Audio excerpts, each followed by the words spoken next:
And we're stuck with a $6 million to work with, which is not a lot of money, and I understand it. Especially when we're not spending it where we're supposed to.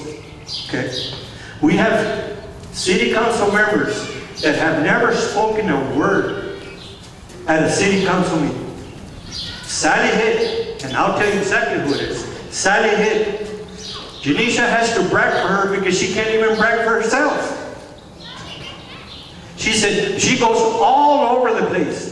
Never once has she discussed what has happened in those meetings that she goes to. She has never brought nothing back that's going to benefit the city of Kirby. So what? That doesn't help us. That doesn't help anybody. You call that representation? I don't. Huh? Janisha said, I went to Austin. They were talking bad about Kirby. Well, look who's running it. Of course you're going to talk bad about us. Because look at the city council members we have that have never spoken a word. They don't even want to answer questions. Why? They don't know. What are they hiding? We need transparency. We need to let everybody know what is going on. There is nothing to hide. Huh? We have the Kirby Youth Group was never voted on. Never. But we have the Kirby Youth Group. How come she never said what happened? Huh? She took over the Kirby Senior Center to take care of her own personal agenda. And it's costing the taxpayers, it could end up costing taxpayers $200,000 a year just to take care of her own personal agenda? Really? Is that what she's for? That's representation? To take care of her own agenda or to take care of the agenda for the city? That's two different things. Huh? And we don't need followers. We need leaders. We need representation. All with the exception of 2 city council members. The rest of them, all they do is follow the mayor. That's why I spoke about the mayor, because the city council members are in line with the mayor. And that is totally wrong. Again, and I'll say it again, that's why we have a stack full of lawsuits. Why? Because they're not doing what they're supposed to. Because they want to do what they want to, not what they're supposed to do. There's a lot of things we all want to do, but there's laws to follow. There are policies, there's charters that we have to follow, and they don't do them. And we have facts that they have not doing. We don't come here and talk just because, oh, I heard. No, we have facts about that. That our mayor has broken the charter many times. Huh? They're trying to get money for the senior center. They haven't even taken over it. Is that legal? No, it's not. But what's the problem? I don't know. Laziness? Don't want to get it done? I don't know. But whatever it is, we don't need that in city. Okay? Again, we need revenue for our city. But us keeping people from bringing their business to Kirby is not going to get it done. Okay? And for us to be sending our city council members all over the country and come back and sit there and say nothing about what she did doesn't do us any good either. Okay? I can go to the White House and come back and not say nothing. Is that fine? No, it's not. But you know why she don't come and say nothing? Because she's very incompetent. She cannot do the job as a city council member. And she does not belong to city council. I am sorry, but she does not belong there. So, we need to remember, we're going to work at this together. We're not going to be taking care of our own personal agendas. What about the zipper machine? They won't use it because a prior city council member thought about the idea. So they're not going to use it. Why? Why does Seguin use it? Floresville, Cibolo, they all use the zipper machine. And it works for them. But it doesn't work for us because we have people sitting on city council that are taking care, again, of their own personal agendas. That's why it doesn't work. Like Mr. Grant said, oh, that zipper machine is a waste of money. If you don't use it, it is a waste of money. But if we put it to use, it is not a waste of money. Why would it work for all these other cities, but it doesn't work for us? Maybe because we're spending $20,000 for a Christmas tree instead of fixing the street. Maybe because we're giving our city manager a $10,000 raise again. Maybe that's why the zipper machine's not working. But it's not because it doesn't work. It's because they don't want to put it to work. Because they don't want to fix the streets, and they're not going to do it. They've already said it. The mayor, the city manager said, y'all need to know how much it costs when y'all ask about fixing the streets. So what is that telling you? I'm telling you it costs too much money. We're not going to do it.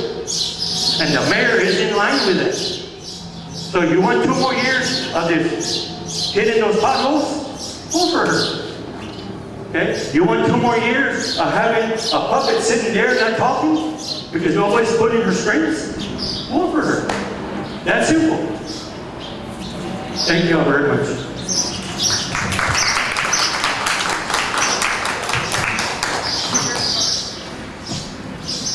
Good afternoon. My name is Stephanie Jones. We're going to switch speeds here and switch over to the school board. I'm actually running for the District 2 trustee, which represents the Kirby area. I have been employed with my company as a major health insurance for 19 years. A fun fact about that for me, something that I like to brag on myself, is that I've had perfect attendance for the last 12 years. So I think that just goes to show my dedication. I am married. My husband and I have been together for 15 years, and we bought our house here in Kirby 7 years ago when he got out of the Air Force. We have 2 amazing boys that go right down the street to Hopkins Elementary. They love to do baseball and soccer. My oldest actually competed in UIL today. He did chess and number sense. So I wanted to brag on him a second. Last school year, I was awarded the Hopkins Volunteer of the Year. And over the last 2 years at the school, I am the fundraising coordinator for the PTO. I coordinated a spring break food drive that assisted our Hopkins families. I also facilitated our Veterans Appreciation Display and Gifts. I have helped raise over $20,000 for various activities, appreciation gifts, and more for our 700 students and 100 staff. And then I've also volunteered. We have a bat pollinator garden at the school, and I've assisted in prepping that land. I've also volunteered with organizations such as March of Dimes, Junior Achievement, and Toys for Tots. I do serve as a team mom for my boys baseball team at Windcrest Little League, and my husband and I actually coach the T-ball team.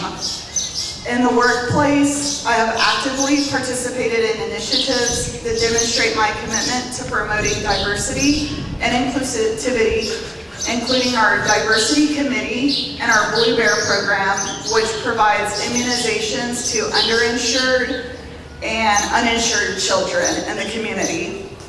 My main priorities as a school board trustee will be to promote fiscal responsibility, invest in our teachers, our paraprofessionals, and our staff.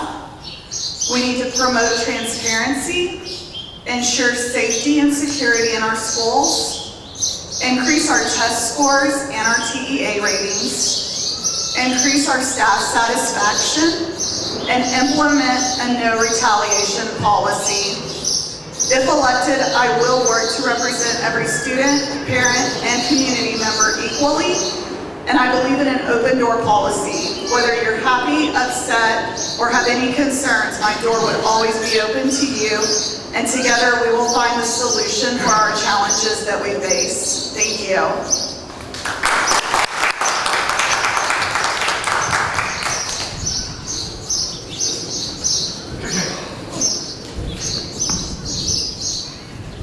Hi everybody, my knees don't work very well.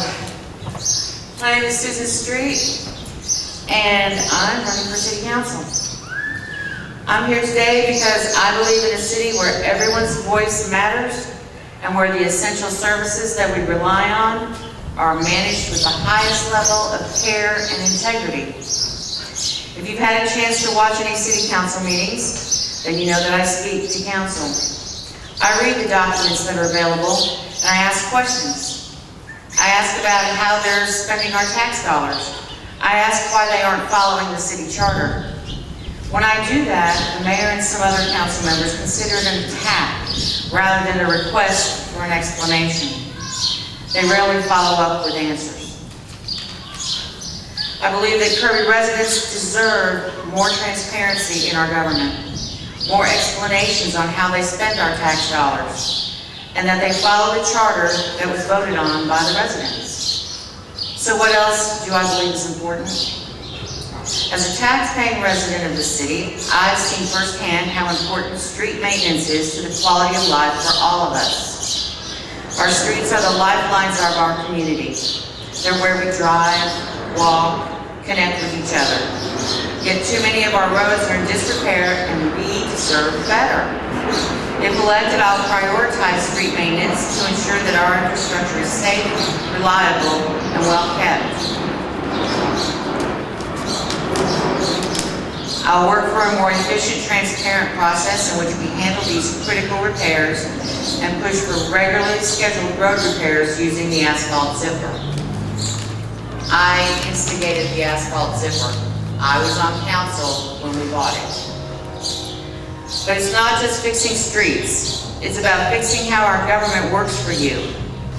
We need more transparency in how decisions are made and how our tax dollars are spent. As your city council member, I will advocate for greater openness in our budget, decision-making, and public meetings.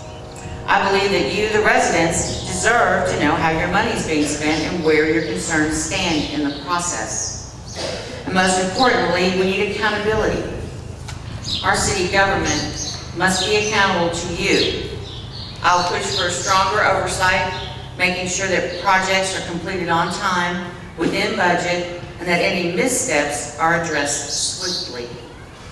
Government should serve the people, not the other way around, and we deserve better. If you elect me to City Council, I promise to work hard to create a government that listens, delivers, and is always transparent and accountable to you.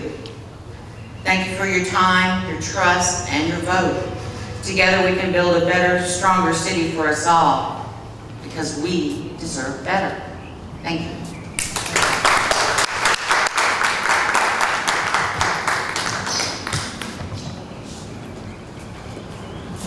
Thank you.